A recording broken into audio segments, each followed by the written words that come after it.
Hey guys, it's James here, or Cr4zE, some of you more commonly know me, and today I'm showing you how to solo stealth framing frames on any difficulty that you want. This will mean that you get high reward, high payout at the end of it, and you also gain lots of levels from it. So anyway, let's get into my recommendation. First off, there's a few different skills that you're going to be wanting to be able to solo stealth this mission. You don't necessarily need these, but they're a strong recommendation. You're going to need Intimidator and Smooth Talker from the Mastermind tier. In order to get both of these, put 1 point into both of them and unlock them, you'll need 12 points. In addition to this, I can also recommend that you ace the Cleaner skill from the Ghost tier. In order to unlock this and put 3 points into it, you will need 8 points. Now overall, this will mean that your minimum level in order to do this the way that I do it will be 18. Note, it is possible to do it without this, but your life will become a lot more difficult. Having Smooth Talker and Intimidator are almost a must, because if you don't have those, then you won't be able to take out all of the guards on every level.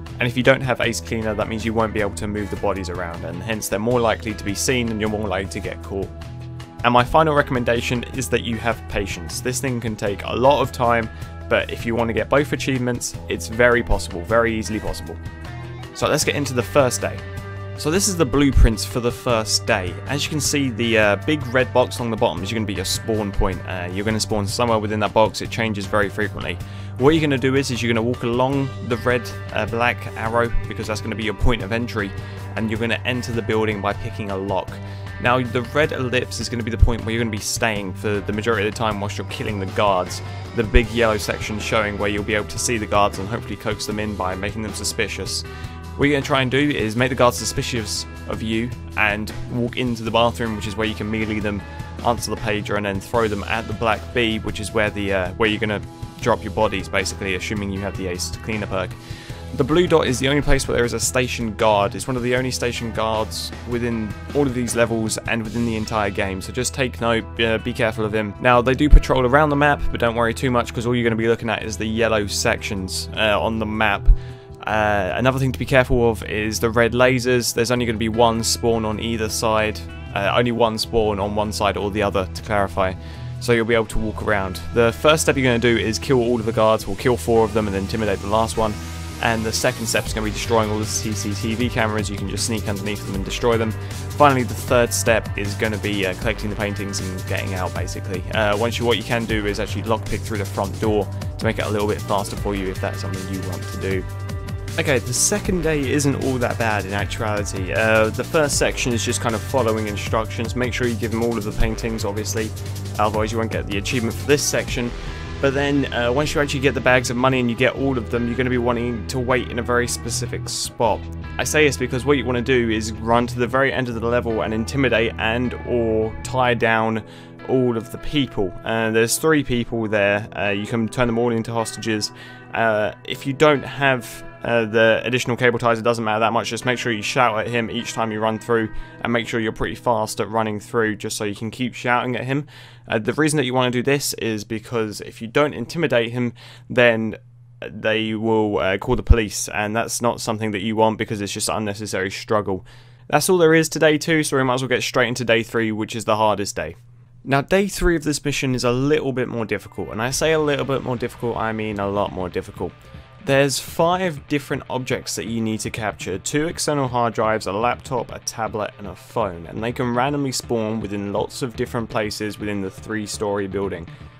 I'm going to go through each level and show you all of the possible places that stuff will spawn, and hopefully you'll be able to pause the video and you'll be able to check all of those positions. It's a lot easier to do with the cameras though. If you just flick through all of the cameras, assuming you have all 9, you should be able to see most of the objects. If you can't, then refer back to the maps and you'll be able to see what's going on. So anyway, as I said before, you'll spawn on the roof, and there's 3 different entrances you can enter, as you can see. There's where I've labelled number 1, there's where I've labelled number 2, and there's where I've labelled number 3. Guards can come up any of these 3 doors at any point, and normally they don't at the very beginning of the mission, but they will a little bit later on. The first thing you're going to do is open door number 1, then you're going to check for the camera, which is marked by a C, and then you're going to open door number 2. The reason I say check for a camera is because you won't be able to open that door without being seen if you're going to try and do that. What you're going to do once you open those doors on the roof is you're going to go down staircase number 1, and that's going to bring you out to about the middle way on this map that you can see. This is the first level down. Now all the yellow ellipses are going to show you where things spawn. Normally they'll either spawn on desks or on side stuff, on like cabinets, and the bigger circles show that there's lots of different places that they can spawn within that area. Normally they'll be on like settees or that kind of thing. Always check for the cameras, but as first you want to kill the guards as much as you can. Grab all of the things if you see them, but obviously killing the guards is more important. The guards, however, are a lot more difficult to kill because the map is so much larger, it's harder to keep a track on each individual guard. However, once again, there are only 5 guards, so I wouldn't worry too much. Now once you've cleared out the first floor down, I can recommend going to the second floor down. I honestly recommend killing as many guards as you can on the first floor because the second floor appears to have cameras in more annoying positions. If you find that you're trying to go for an item because you know where it is and a guard starts to spot you, just hide behind something. You'll normally be okay as long as there's not a camera. So here's a little bit of the gameplay of me doing it. As you can see, I'm trying to stay back and I'm trying to kill as many of the guards as I can earlier on in the mission, because once you kill the guards, the whole level becomes a lot easier. You're going to go through what you did on the first day as well by killing as many guards as you can and then killing the cameras, and then you're all good. Later on in the mission, once you've planted all of the cocaine, it is possible to try and steal gold. Now this is a lot more difficult than first seen. Unless you have lots of upgrades towards your sprinting and stamina, it's going to be a lot more difficult for you to be able to activate the computer, run through, and then grab gold and get out again safely. Unless you have lots of different sprinting upgrades, it's not worth trying. If you do have the sprint upgrades, however, I would recommend still trying. Luckily enough, in the video I had the closest vault spawn to where the camera actually was, so I could get in, grab 2 bags, and then throw out twice. I have, however, also had it on the furthest away point, and if you have all of the sprint upgrades, it's still possible to do. And then that's basically it. All you got to do is take all of the gold up to the roof, and then you're done. So anyway guys, I hope you've really enjoyed this video. If you find it useful, please feel free to drop a like. Feel free to share it with your friends if you figured they might want to do it as well. Thanks, and goodbye.